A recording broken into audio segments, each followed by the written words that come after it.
Olá, tudo bem? Vamos passar agora a um dos elementos centrais da matéria de direito civil das obrigações. Porém, antes de nós começarmos a nossa análise sobre os dispositivos do Código Civil, mais precisamente os artigos 233 a 420 do Código Civil, nós temos que analisar os elementos estruturais das obrigações. Elementos estruturais, tá? O que acontece? Quando nós temos os elementos estruturais, nós estamos falando aqui, de certo modo, daquilo que vai ser relevante para uma classificação futura. Tá? A gente vai trabalhar com a classificação das obrigações, que pode ser de dar coisa certa, incerta, fazer, não fazer, há classificações com as quais se ocupa a doutrina e a própria lei civil, sendo que destas classificações, possivelmente a mais importante, até não é necessariamente a seguida pelo Código, mas uma extremamente importante para se entender o direito como um todo, o direito civil das obrigações como um todo, é com relação ao vínculo. Porque o que acontece? Com relação ao vínculo, você pode ter situações em que você deve e há situações em que você não deve, mas você deve pagar. Ué, que estranho. O que é isso? Né? E olha só, antes de se entrar nessa classificação propriamente dita, eu gostaria de falar de dois conceitos fundamentais, tá? Dois conceitos fundamentais. Quando se fala de obrigações, a gente já viu, temos um vínculo entre duas partes, né? Um vínculo entre duas partes. E desde já eu quero, né, me valer de dois amigos nessas nossas aulas de direito às obrigações. Vou chamá-los, está bem? Nossos dois amigos estão aqui. Vão ser o Harry Potter, tá? E um outro personagem aqui, que é um velhinho simpático de barba, tá? Eu vou chamá-lo de Júlio, tá ok? Olha só, vamos supor que Harry Potter e Júlio, eles queiram realizar a compra e venda de um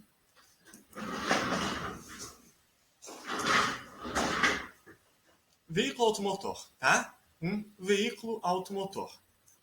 Nesse caso, tá? Nesse caso, há um vínculo entre essas duas partes. Se eles concordarem em realizar esta compra e venda, vai surgir uma obrigação para um, que é de entregar esta coisa, e para outro surgirá uma obrigação de pagar pelo respectivo bem, não é verdade? Isto é lógico. Você deve pagar, portanto você vai pagar. Você deve entregar, portanto você vai entregar. Tá? O que acontece? Isso que parece lógico diz respeito a tão somente um tipo de obrigação, que é chamada a obrigação perfeita ou, tá, obrigação completa. Por quê? Porque na obrigação perfeita, tá, você tem um conceito de dívida, tá? O vendedor do veículo, tá? No caso, o Júlio aqui, ele tem um débito para com o Harry Potter e o Harry Potter tem um débito para com o Júlio. O Harry, ele se obriga a pagar, portanto, ele está devendo dinheiro, e o Júlio está devendo um carro, tá? No sentido contrário, o Harry, ele é um credor, portanto, ele tem um crédito a um carro, e o Júlio, ele é credor de um valor em dinheiro. Até aqui tudo bem, não é verdade? Só que existem algumas situações em que essa situação não é perfeita, tá? Em que você tem uma dívida, mas você não necessariamente é obrigado a pagar. Olha só que interessante, você pode ter uma dívida, mas você não é necessariamente obrigado a pagar. Isso é possível? É. E nós temos três grandes situações do direito brasileiro. E a partir dessas três situações, tá, é que eu vou ver como é que funciona a distinção entre Schuld e Haftung, dois conceitos bem importantes para a nossa disciplina.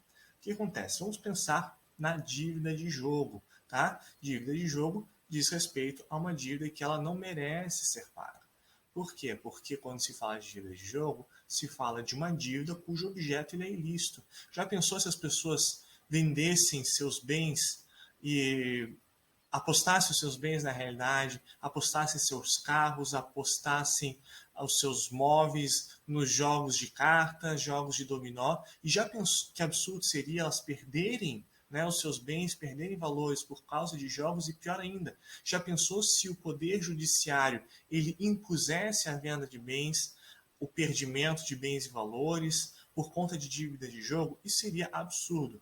Portanto, regra geral no Brasil, dívidas de jogo representam as chamadas dívidas ou obrigações naturais, tá? Obrigações naturais, que são as obrigações, tá? Obrigações em que você tem uma dívida, só que você não é obrigado a pagar. Existe uma dívida entre você e o vencedor da aposta? Existe. Só que você é obrigado a pagar? Não, você não é obrigado a pagar essa dívida, está bem? Outra situação, dívida prescrita, tá? Dívida prescrita. Vocês já viram em Direito Civil 2 que é uma série de prazos, né? Os prazos prescricionais, os prazos de decadência. Vamos pensar então que você tem uma dívida prescrita com alguém, tá? Vamos supor que Harry, né, tenha comprado o carro de Júlio, né? Harry sai feliz da vida com o respectivo veículo e Júlio aguarda o dinheiro. Aguarda 3, 5, 10, 15, 25 anos e não recebe valor nenhum.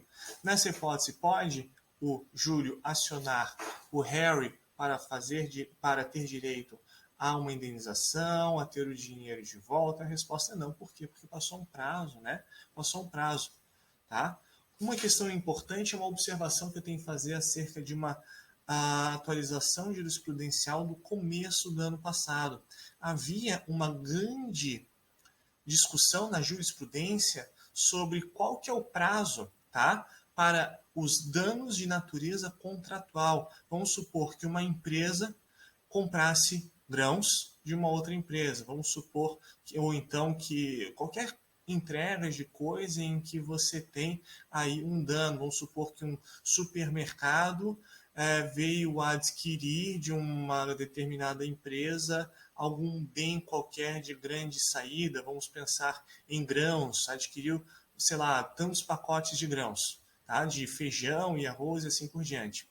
A empresa transportadora, ao descarregar, ao fazer um procedimento de manobra, né, do respectivo caminhão nas dependências deste supermercado, vem a bater numa coluna deste supermercado e compromete a estrutura. Qual que é o prazo para que o supermercado possa acionar esta empresa que é a vendedora dos grãos, tá? Jurisprudência recente do início de 2019 vai dizer que é 10 anos. Responsabilidade civil de natureza contratual é de 10 anos, tá? Quando não houver um prazo específico. Também, quando houver um prazo, outro prazo regulado por lei, temos aí um prazo de 10 anos. Terceira situação em que você deve algo, tá? Mas não é obrigado a pagar, tá? Que daí é uma situação até um pouco polêmica. Vamos supor que você venha a ser acionado por alguém judicialmente, tá? E eis que você ganhe o processo, ou então essa pessoa perca o processo. Então, ainda que você não tenha uma situação de ganho ou perda claramente, você tem alguém que fica impedido de judicialmente acionar porque ela foi inerte na causa, ela deixou de apresentar, por exemplo, o pagamento judicial 3 vezes seguidas, tentou acionar 3 vezes, mas nunca conseguiu, e daí precluiu qualquer pretensão por parte dela. Tá? Vamos pensar nessa hipótese de você, então, ter aí um respectivo débito, hipoteticamente falando, mas a outra parte, ela acabou não tendo mais uma responsabilidade pelo respectivo pagamento. Neste caso, tá? Você, então, tem uma terceira opção, uma terceira possibilidade de obrigação natural. Uma grande observação aqui com relação às obrigações naturais diz respeito à dívida de jogo. Dívida de jogo. No Brasil, dívidas de jogo não são exequíveis, tá? Se você jogar, fizer uma aposta no Brasil, aqui essa dívida ela não é exequível, está bem? Só que tem uma grande exceção. Uma exceção que até faz parte da jurisprudência recente do Superior Tribunal de Justiça, que diz respeito à seguinte situação. Vamos supor agora que os nossos colegas Harry e Júlio, tá? Eles não tivessem feito um jogo de azar no Brasil, mas só que agora eles participaram de um jogo de pôquer, tá? Nos Estados Unidos, em um grande resort, né, de Las Vegas, onde o jogo de aposta, né, os jogos não só são permitidos, como são incentivados a grandes torneios. Vamos supor que neste jogo, tá? O Harry Potter ele tenha perdido uma fortuna, o vencedor é o Júlio, e essa quantia ela vem a ser paga pela respectiva casa organizadora, tá? E no caso foi até um resort específico chamado Wynn, WYNN, foi o resort em que aconteceu isso. Um brasileiro, ele perdeu o campeonato, ele saiu com uma dívida lá de milhões de dólares. E agora ele não pagou essa dívida lá nos Estados Unidos, ele vem para o Brasil. Pode o credor, pode esse resort pegar o dinheiro deste brasileiro que está no Brasil? E a resposta é sim. A jurisprudência da STJ vai dizer que sim, tá? Se for no exterior, onde é legal, onde não fere nenhum tipo de dispositivo legal, é possível se executar essa dívida, até porque os requisitos para fins de cumprimento de uma sentença estrangeira ou então a mera cumprimento de carta rogatória, que é um conteúdo específico, tá, de direito internacional, são basicamente bons costumes, segurança nacional, dignidade da pessoa humana e legalidade. Ou seja, se não forem feridos esses princípios, a dívida contraída no exterior ela pode ser executada no Brasil, ela é execuível no Brasil. Agora vamos supor que fosse algo que fosse absolutamente legal. Essa dívida agora foi contraída porque Harry Potter, vamos supor assim, tivesse torturado alguém, o próprio Júlio, né? E com isso ele conseguiu uma certidão de dívida. Essa dívida poderia ser cobrada pelo Harry Potter se o Júlio estivesse no Brasil. A resposta já seria negativa, porque violaria os bons costumes, a legalidade, a dignidade da pessoa humana e assim por diante. Voltando aqui, eu disse que nós temos uma classificação, que é a classificação das obrigações com relação ao vínculo. Eu disse que na obrigação perfeita você tem débito e você tem responsabilidade. E tal representa a grande parte dos casos, tá? E já nas obrigações naturais, reforço, você tem um débito, tá? Mas você não tem a responsabilidade. Você não é obrigado a pagar pela dívida de jogo contraída no Brasil. Você não é obrigado a pagar por uma dívida prescrita. A dívida está lá, tá? Mas você não é obrigado a pagar. Você não é responsável por isso. Então tá. Essa noção de uma diferença entre dívida, débito e responsabilidade, tá? Ela possui precedentes, tá, lá no direito romano, nos conceitos de débito e obligácio. Tá? Se lembra o obligácio que a gente falou? O vínculo que une duas partes, um vínculo contratual, tá? Obligácio, ligar, tá? A ideia de amarra de uma parte com relação à outra, essa amarra é o contrato. Tá? Até uma curiosidade aqui, em inglês a expressão bondage quer dizer amarra. E de bondage vem a expressão bond. O que é um bond? É uma amarra, é um título. Olha só, government bonds, a título de exemplo, são aí os títulos que um país, no caso Estados Unidos e Inglaterra, se obriga a pagar para aqueles que quiserem um título da dívida deles. O título da dívida estrangeira muitas vezes é chamado de government bond, né? Government bond, ou seja, essa bond, né, é a ideia de uma amarra que um governo pode ter em relação a particulares, por exemplo. Nós vimos recentemente o governo federal emitindo títulos de dívida, né? E esses títulos de dívida são denominados lá do estrangeiro de government bonds. Uma mera curiosidade. Voltando aqui às nossas obrigações naturais, de que maneira elas se diferenciam das obrigações perfeitas? Porque elas se diferenciam no seguinte: elas têm a natureza de débito, existe uma dívida, porém não há responsabilidade, tá? Não há responsabilidade. Você deve, mas você não precisa pagar, tá? Você deve, mas você não precisa pagar. Essa ideia que remonta ao direito romano, tá? Foi repensada e retomada pelos alemães. E os alemães fizeram algo muito simples. Eles deram nome, tá? as características dos respectivos elementos estruturantes de uma obrigação. O que acontece? Se você tem uma dívida com alguém você deve pagar, você não tem simplesmente uma dívida. A dívida é uma parte. Você tem a dívida, você tem um débito e você tem a responsabilidade de pagar. O débito e a responsabilidade. Vamos agora falar em alemão. O débito, tá? Que você tem, essa dívida que você tem é denominada de Schuld. Schuld, tá? Schuld, que eu estou colocando aí no vídeo, é S-C-H-U-L-D.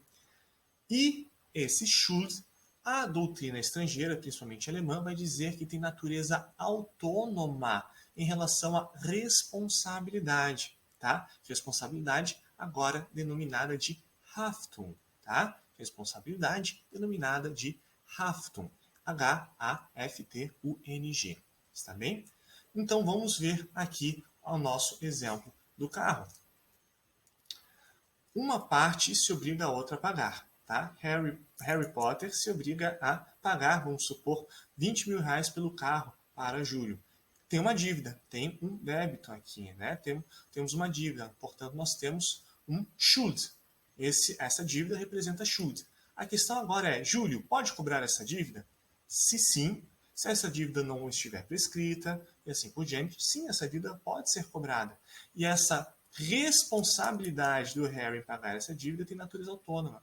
É chamada de Haftung, tá? Vamos supor que passe aí uns 30 anos e o Júlio não cobra a dívida do Harry, o Júlio continua com crédito. O Harry continua com débito.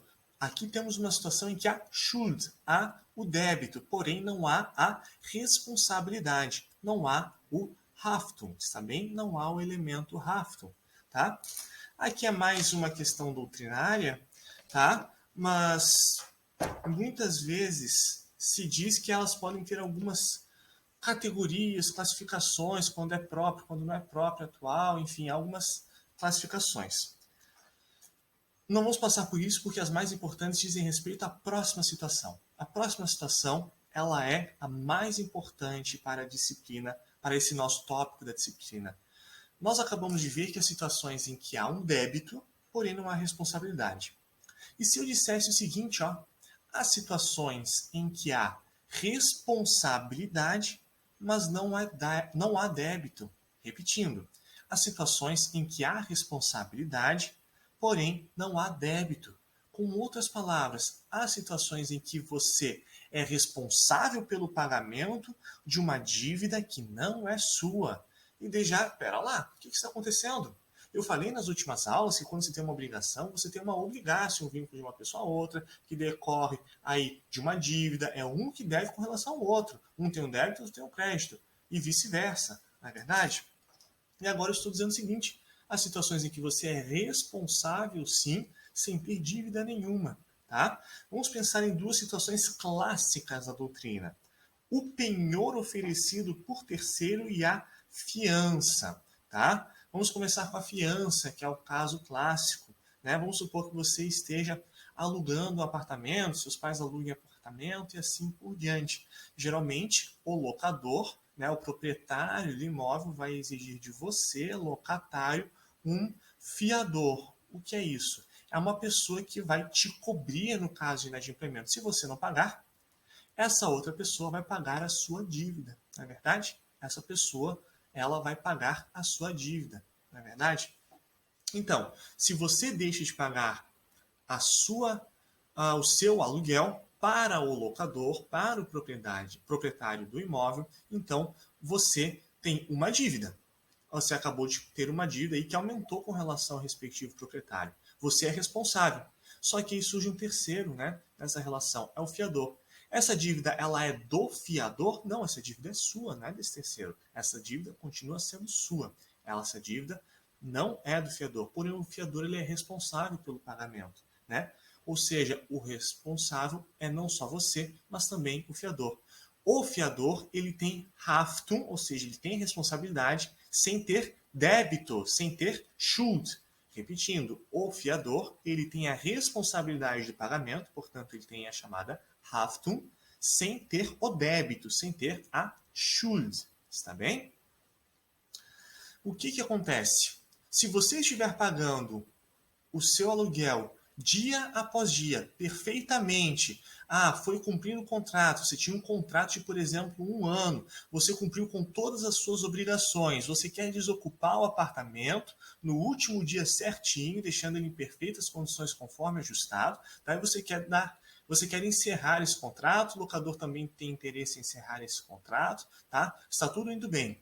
Você já não tem dívida nenhuma. Pode o locador cobrar qualquer coisa do respectivo fiador? Não, não pode, afinal não é uma dívida, né? Precisa surgir uma dívida para que o fiador seja cobrado, tá? Se não houver uma dívida, não tem como o fiador ser cobrado, tá? Se não tiver uma dívida, não tem como o fiador ser cobrado. E eu reforço isso por conta do seguinte, tá? Se nessa hipótese for encerrado o contrato, o fiador não pode ser cobrado diretamente pelo locador.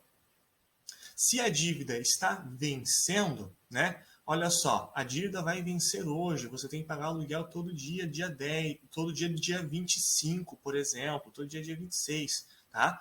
Pode o locador simplesmente ir cobrando do fiador? Não é assim que funciona, né? Enquanto não houver um débito, o fiador não pode ser cobrado, não pode ser acionado. A gente vai ver mais para frente a situação do benefício de ordem, responsabilidade solidária, subsidiária, isso é uma outra questão.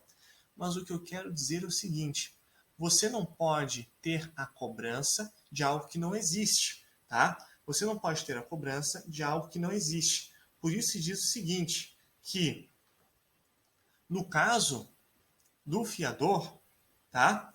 No caso do fiador de uma dívida de uma outra pessoa, há o rafto, porém não há o Schuld atual. Só pode ter o Schuld futuro, tá? Só pode ter o Schuld futuro. Ou seja, se, por exemplo, um locatário não pagar a sua dívida, é que o fiador é que vai surgir uma Schuld, vai surgir um débito do fiador. Ele não tem um débito atual, tá? Daí, eventualmente, ele vai poder ingressar contra o devedor principal, tá?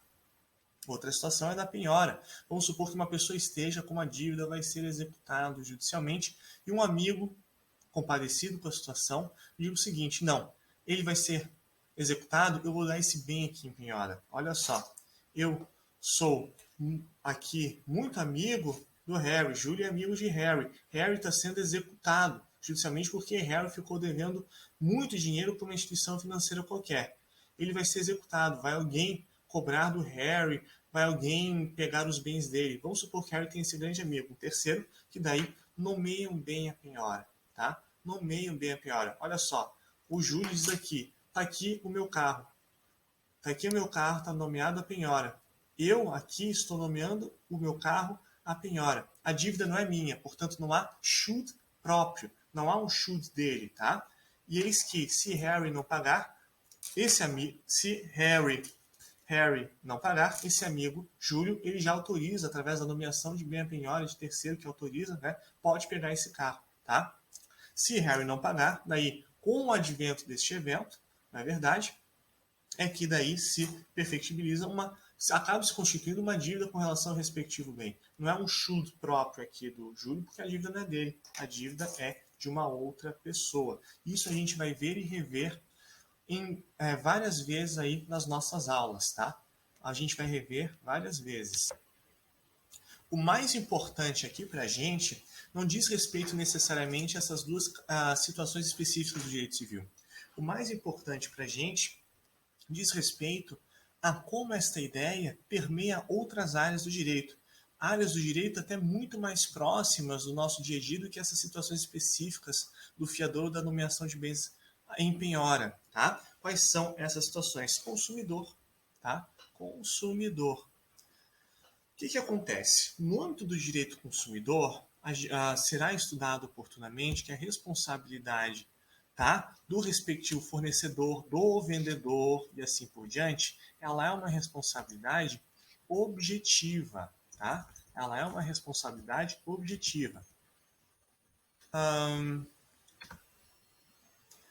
Responsabilidade objetiva, ou seja, ela independe de culpa e assim por diante. Como ela independe de culpa, tá? Há uma série de cenários em que não interessa de que maneira que o vendedor agiu, não interessa de que maneira o vendedor agiu. Há uma série de cenários em que ele vai responder objetivamente, tá? Ou seja, independentemente de culpa, que é um conceito que a gente vai estudar oportunamente. O que acontece? Essa ideia de responsabilidade objetiva está presente nos artigos 12, 13 e 14. Artigo 12 do Código de Defesa do Consumidor, Lei 8.078, vai dizer o seguinte, ó, o fabricante, o produtor, o consultor, nacional, estrangeiro e importador respondem independentemente da existência de culpa pela reparação de danos causados aos consumidores e assim por diante, tá? O artigo 13 vai dizer que a mesma situação se aplica ao fabricante, produtor, tá? E assim por diante. E o artigo 14 vai dizer que o fornecedor de serviços responde independentemente da existência de culpa pela reparação dos danos causados aos consumidores por defeitos relativos à prestação de serviços e assim por diante. O que acontece? Tá? Essa responsabilidade ela é objetiva. E nós temos no CDC uma situação bem interessante que é prevista no artigo 17, que diz o seguinte: para efeitos desta seção, equiparam-se aos consumidores todas as vítimas do evento. Todas as vítimas do evento. E aqui surgem algumas situações, tá? Algumas situações bem interessantes, tá? Em que se aplica no Superior Tribunal de Justiça a hipótese do consumidor bystander, que é a hipótese do consumidor bystander. O que é isso? É um consumidor que está passando, tá? Não é o comprador do produto, não é o tomador do serviço, não é nada, é alguém que está passando. Vamos pensar na seguinte hipótese, tá? Caso real que já foi analisado pelo STJ.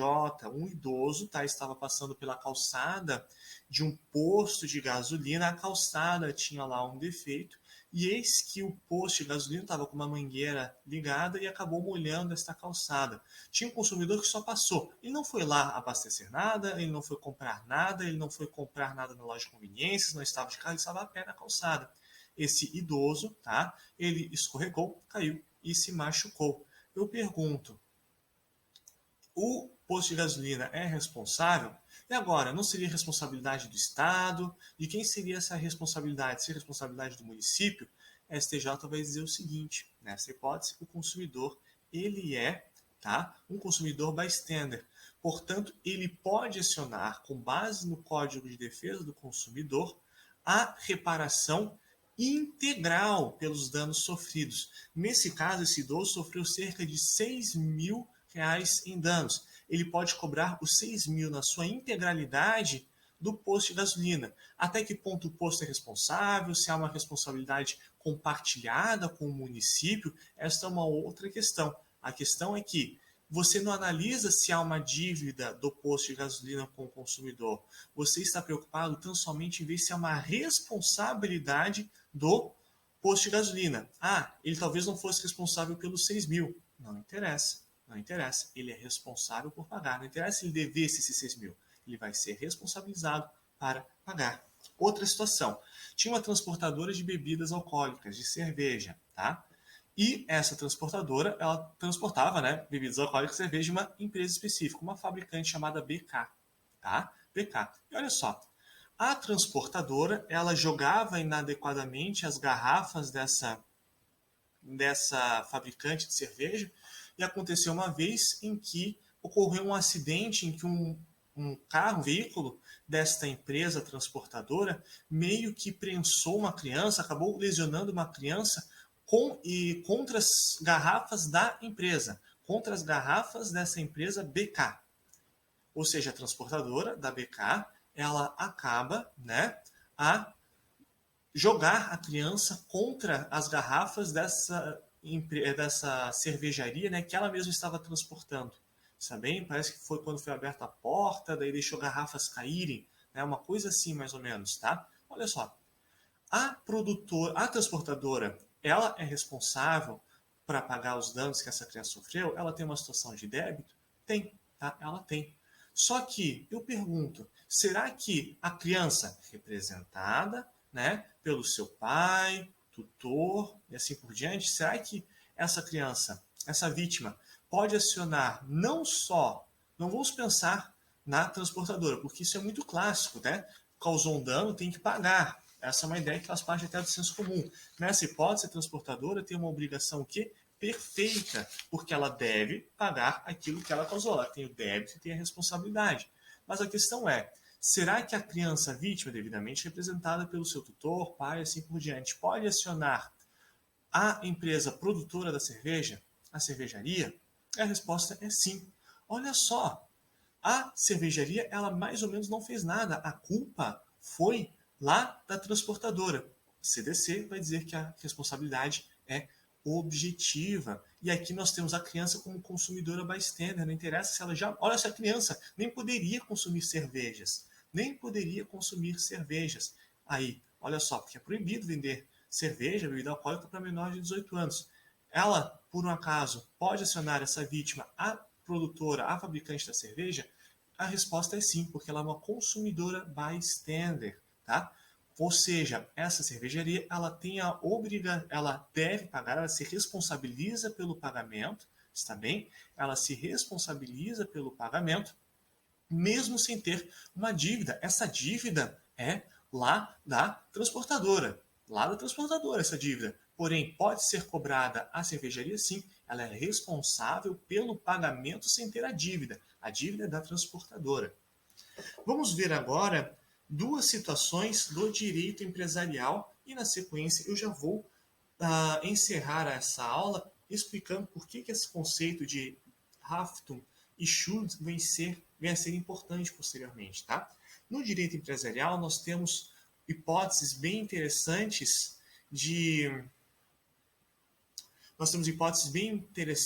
com relação a essa questão da responsabilidade, tá? Há situações do direito empresarial que uma parte ela não tem a dívida, porém ela é responsável pelo pagamento, tá? Ela é responsável pelo pagamento, principalmente no âmbito dos títulos de crédito.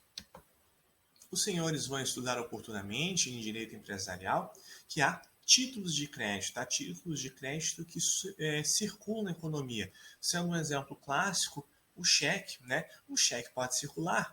Você pode emitir um cheque para alguém, que pode passar para outro e assim por diante, né? Esse circular, este passar para outro é um ato específico denominado de endosso, tá? De endosso. Com relação ao cheque, tá? E os outros títulos de crédito, o que acontece? Quando alguém endossa um cheque para alguém, quando alguém faz o cheque circular, a pessoa que está cedendo esse cheque, né, essa pessoa que está endossando, né, o endossante, ele é responsável pelo pagamento. Ou seja, se a pessoa recebeu um cheque no valor de R$ 1.000, colocou para circular, olha, tem um cheque aqui de R$ 1.000, eu te passo esse cheque por R$ 950, tá? Endossou para outra pessoa. Esse endossante, ele pode ser cobrado? Pode. Por quê? Porque ele tem rafto mesmo sem ter Schuld. Ele pode ser cobrado o valor desse cheque, sim. Isso está previsto no artigo 15 da Lei Uniforme de Genebra, uma convenção internacional que disciplina, tá, os títulos de crédito, que no Brasil foi recepcionado pelo decreto 57.663. Tá? Lei Uniforme de Genebra, que no Brasil foi recepcionada pelo decreto 57.663. Tá? Outra situação, o aval. Tá? Aval é, digamos assim, a contrapartida no âmbito empresarial e nos títulos de crédito, que é o fiador nas relações privadas. Tá? O aval é a pessoa que avaliza um título de crédito. Por exemplo, eu avalizo esse cheque. Eu digo que esse cheque vai ser pago, nem que seja por mim. Ou seja, eu me responsabilizo pelo pagamento desse cheque que não é meu. Olha só, vamos supor que Harry Potter está emitindo um cheque, tá? E daí esse cheque não tem muita confiança no mercado. É possível que Júlio, né? É possível que Júlio ele se responsabilize, ele vai avalizar esse título de crédito. Ele está dizendo o seguinte: olha só, esse título de crédito, esse cheque que vem a ser emitido pelo meu amigo Harry Potter aqui, tá? Eu me responsabilizo pelo pagamento. Se ele não pagar, eu pago, tá? eu avalizo este cheque, está bem? No caso, isso está previsto no artigo 30 da Lei Uniforme de Genebra, repetindo, decreto 57.663.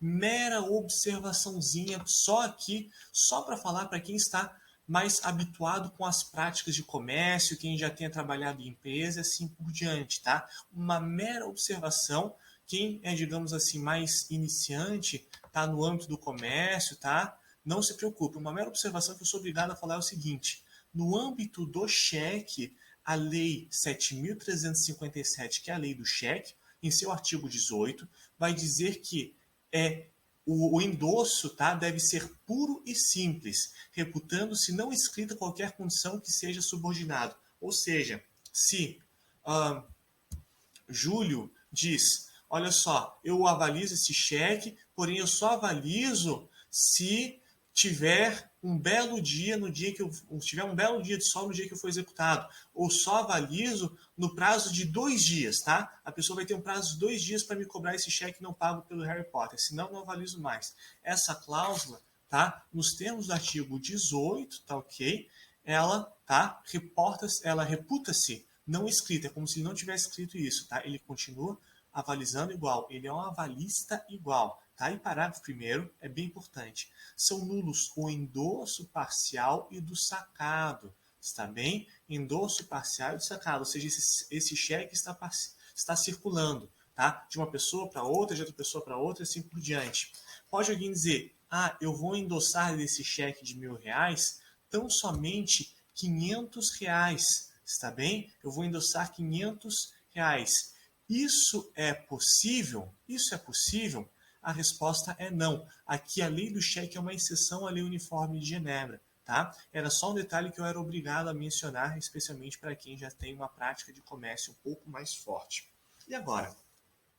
Vimos então essas modalidades, né, de dívidas que têm somente a responsabilidade sem débito. Como é que se chamam todas essas obrigações?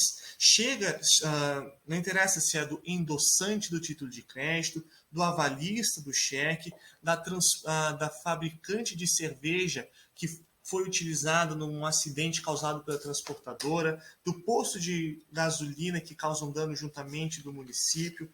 Voltando lá, no caso do fiador ou do terceiro que nomeia bens à penhora, como é que se chamam essas hipóteses, né? Essas aqui são todas modalidades de obrigações com Haftung e sem Schuld, tá? Obrigações com Haftung e sem Schuld. Você tem a responsabilidade e não tem o débito.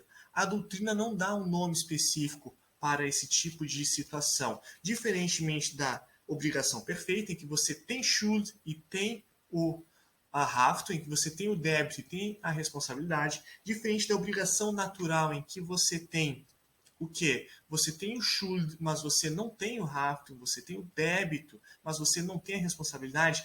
Essas últimas obrigações que eu falei, elas não têm um nome específico. Às vezes são denominadas de responsabilidades, tá? Responsabilidades, ou alguns doutrinadores vão chamar de dívidas indiretas, tá? Essas pessoas, essa pessoa jurídica da fabricante de cerveja em relação à transportadora que causa o dano e assim por diante, ela seria uma devedora indireta. Santa Cruz, tá? É um autor que vai trabalhar com essa categoria de dívida indireta, porém muitos doutrinadores simplesmente falam dívida sem débito, tá ok? Portanto, cuidado com essa questão da nomenclatura.